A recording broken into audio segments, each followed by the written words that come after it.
Welcome back sa aking YouTube channel. Para sa mga first time lang po na manood, please click mo na yan, Jeremy's TV, Manila. Anyway guys, wala nang bayad o libre lang, tulong mo na lang din sa kapwa mo. Alright, thank you very much po.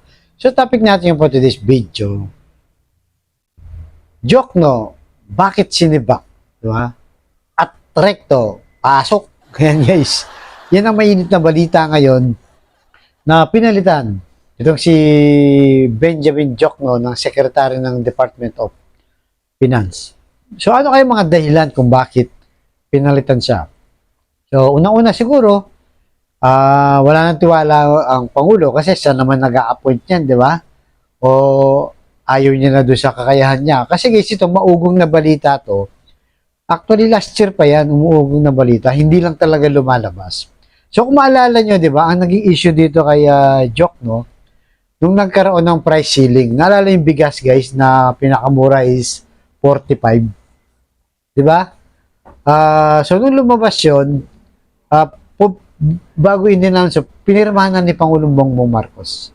No, nung pinirmahan niya na yon na may price ceiling na 45 pesos tsaka 42 sa regular meal. Tapos mga ilang araw lang yata, na-interview itong si Jokno. Anong sabi ni Jokno? Hindi ko alam yan ah. Di ba? Sabi niya, hindi raw niya alam. Pinirmahan na ng presidente. Pero siya, wala daw advice sa kanya. Ano yan, sinadya bang ipinaalam sa kanya? O kumbaga, nagpapalusot lang. Dahil marami rin bumatikos doon guys, eh, di ba? So, naalala niyo yun? Yung sinabi niya ngayon. So, kaya ngayon guys, isa yun sa mga naging dahilan. Itong si Jokno, kung bakit nga natanggal siya. At pangalawa, siyempre, pagka sinabi mong Department of Finance, mabigat na tungkulin yan. Kasi ikaw maghahanap ng budget ng gobyerno, di ba? Lalo na pag may hiniling yung presidente, yung mga senador, di ba? Si speaker. Kasi ikaw naghahanap ng budget eh. Ganon katindi ang Department of Finance. Pero itong si Jok, no, marami naman ng karanasan to guys. Sa mga nagdaang administrasyon, nanungkulan na to. Pero siyempre, hanggang doon na lang talaga siguro at marami nagsasabi baka nga daw tinanggal na di umano itong si Jokno ni Lisa Marcos. Yan ang sinasabi ng mga vloggers lalo na mga DDS guys. Pero siyempre, ganun pa man, siguradong galing yun sa presidente kasi nga siya nag-a-appoint, di ba? So, pangalawa, ang naging issue sa kanya, yung tariff guys. Yung tariff sa o tax sa imported, lalo na sa bigas, di ba? Pinababaan niya. Gusto niya bumaba pa yung tariff o tax ng mga imported. Kaya galit na galit ang mga magsasaka. Sabi nila, hindi ka pro magsasaka, pro importer ka. Kasi pag binabaan pa yung tariff, kasi sa ngayon ang alam natin nasa 35 eh yung tax eh. So, parang ginagawang 20 lang. Basta mas pinababa pa guys ang gusto mangyari ni Jok, no? Kaya yun, nagreklamo yung mga grupo ng mga magsasaka. So, isa yun sa mga dahilan. At yun na nga guys, dahil pinalitan na siya, pinasok naman itong si Recto, dating senador, congressman, di ba, naging NEDA, director, sa karanasan maganda rin. At itong si Recto guys, kasama natin itong sumuporta kay Yorme, di ba? Kasi si Recto gusto niya yung talagang may kakayahan o naniniwala siya sa galaw at plataforma ng isang politiko. Kaya nga kay Isko yung po sumama, hindi kay Bongbong Marcos. Pero siguro, di ba, dahil humingi ng tulong ang gobyerno, hindi niya matanggihan. Tama naman yun, di ba? So, ang maganda lang kay BBM, guys, hindi siya tumingin sa political issue, di ba? Kasi nga, hindi siya sinuporta ni Recto, pero ganun pa man, kinuha niya. Kung makakatulong nga naman sa gobyerno. So, okay ako doon.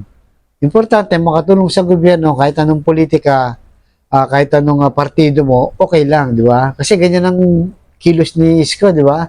Kahit nung nung unang sumabak sa pagka-mayor.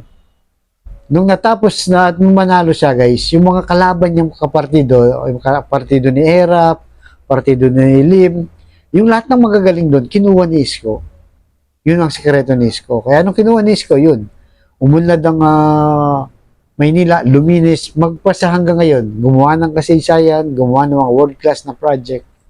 So, maganda yun. Kaya para sa akin, suportado natin si Pangulong Bongbong Marcos dahil tingin natin okay yun, yung ginawa niya para makatulong itong si dating Senador Rap Recto na ngayon ay Congressman, Deputy Speaker ng Kongreso at ngayon kinuha niya bilang isang Department of Finance. So yung actually sa industry ng mga bangko, okay siya, winelcome siya. Medyo maganda yung outcome guys, yung feedback sa kanya maganda. Marami ang paig sa kanya, walang negative comment sa kanya. Talagang ano sila kay Recto, boto sila. So sana nga para lalo makatulong sa ating gobyerno guys. Gaya ng sinasabi natin dito, di ba? Bagamat hindi natin sinuportahan si Bongbong Marcos nung tumakbo siya. Pero ngayon dahil presidente na natin siya, kailangan natin suportahan. Sa tingin natin tama, di ba? Kagaya nito tama, sinusuportahan natin guys. Kasi kung para sa bahay niyan, walang problema. At malinis naman ang record nitong si Rap Recto. Magaling din naman guys. At ang naging issue lang kay Recto, yan. Yung pagiging Batman ang tawag niya. Siya kasi yung naging sponsor na ano guys, value added tax na ngayon na binabayaran natin kada bili natin. Pero sa ibang side naman, sa gobyerno, malaking tulong kasi nakakolekta sila ng buwis, di ba? Kaya nga natalo yan nung time na naipasa niya na yan guys. Natalo yan. Tapos mga ilang taon lang, naglaylo lang, bumalik ulit, nanalo ng pagkasenador. At last term na nga niya yung 22, kaya tumakbo na siya bilang isang congressman. So, ganun naman guys kayo, ano sa tingin nyo? Okay ba itong si Recto na makakatulong, di ba, sa ating gobyerno o hindi? Kayo na bahalang mag-comment guys kung ano ang malaya kayo, kung ano ang sa tingin nyo ay tama. So, hanggang dito lamang guys. Abangan nyo yung susunod kong vlog. Thank you very much.